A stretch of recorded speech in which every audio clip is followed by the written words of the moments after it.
Huku kukiwa na ripoti za kufariki kwa afisa wa polisi nchini Haiti, humu nchini familia moja imezungumza ikishikilia kuwa wanaamini mpendwa wao ambaye ni afisa wa polisi siye aliyeuawa na kuwa yu hai. Mwanahabari wetu Ibrahim Karanja amezuru familia ya mmoja wa maafisa wa polisi walio nchini Haiti na sasa hivi tunaungana naye mubashara tufahamishe kwa kina zaidi. Ibrahim, hebu tufahamishe, je, familia hii iko maeneo gani na inasemaje kuhusiana na taarifa kwamba kuna afisa wa polisi ambaye ameuawa na magenge kule Haiti? Nick, familia hii iko katika eneo la Gwakei, hapa ni Dhamanda katika eneo bunge la Kikuyu, kaunti ya Kiambu, na wanavyosema wao ni kwamba wanaamini kwamba mwanao yupo hai, na ni kutokana na mawasiliano ambao wamepatiwa na idara ya polisi humu nchini. Wamekuwa wakizungumza na maafisa wakuu kutoka eneo hili la Kikuyu tangu jana, na jambo ambalo wanasisitiza na imani yao ni kwamba mwanao yupo hai na atarejea nyumbani akiwa yupo hai. Naomba nitazungumza na familia, manake afisa huyu Benedict Kafiru, kwa tukielekea na ile taarifa ambayo ilitoka kwa idara ya polisi. Afisa huyu ni afisa ambaye alitoweka kufuatia operesheni huko Haiti siku ya Jumanne, na mama yake huyu hapa yaitwa Jacinta Wanjiko Kafiro. Mama, njoo upande huu tusemezane tu. Upo moja kwa moja NTV na ndio kwa mara ya kwanza unazungumzia taifa kutoka taarifa ilipotoka kwamba haswa kutoka kwa idara ya polisi Kenya kwamba afisa mmoja wetu ametoweka kule Haiti. Kufikia sasa taarifa ni hivyo kwamba ametoweka.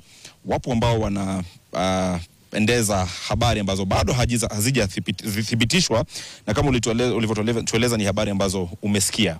Tueleze ni kipi ambacho kimekuwa kikijiri kuanzia jana mpaka leo hii, na habari ambazo zinazunguka na jinsi ambavyo uliambiwa na polisi. Asante sana. Kwa majina naitwa Jacinta Wanjiko Kabiro. Mimi ndiye mama wa Benedict Kafiro, afisa wa polisi aliyetoweka akiwa Haiti.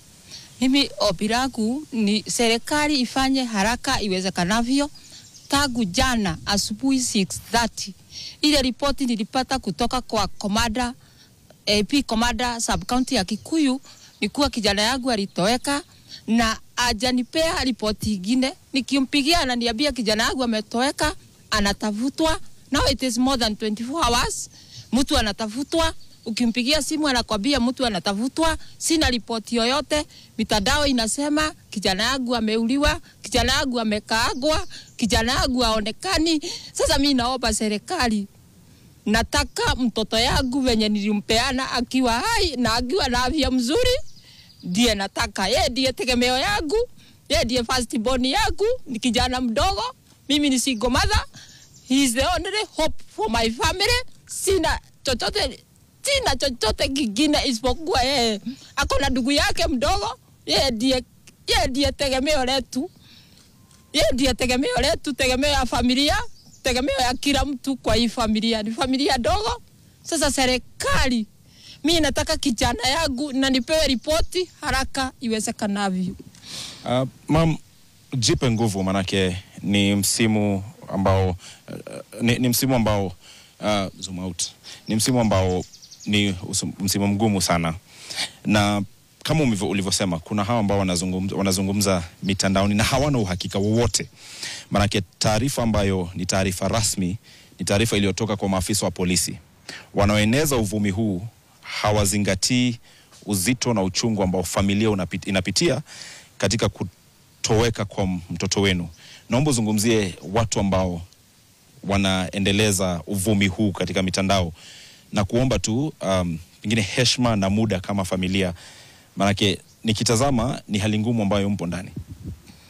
Mimi naomba mtu yeyote anaeneza mambo ambayo haimuhusu, mambo yenye ajui na mambo yenye ajajua na ataelewi.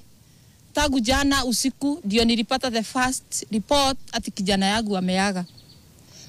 Na shida tu, kila mtu anatuma, mwingine anatuma akichapwa, mwingine anatuma amekatakatwa.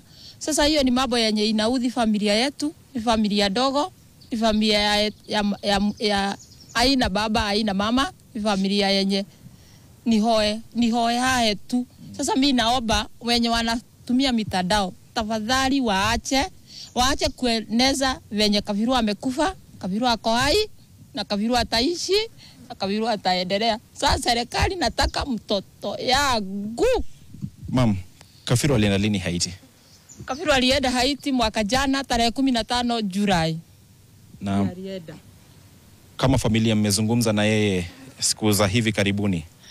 Hata si siku za karibuni, tagia aende from the first day alimaliza siku 3 kabla afike.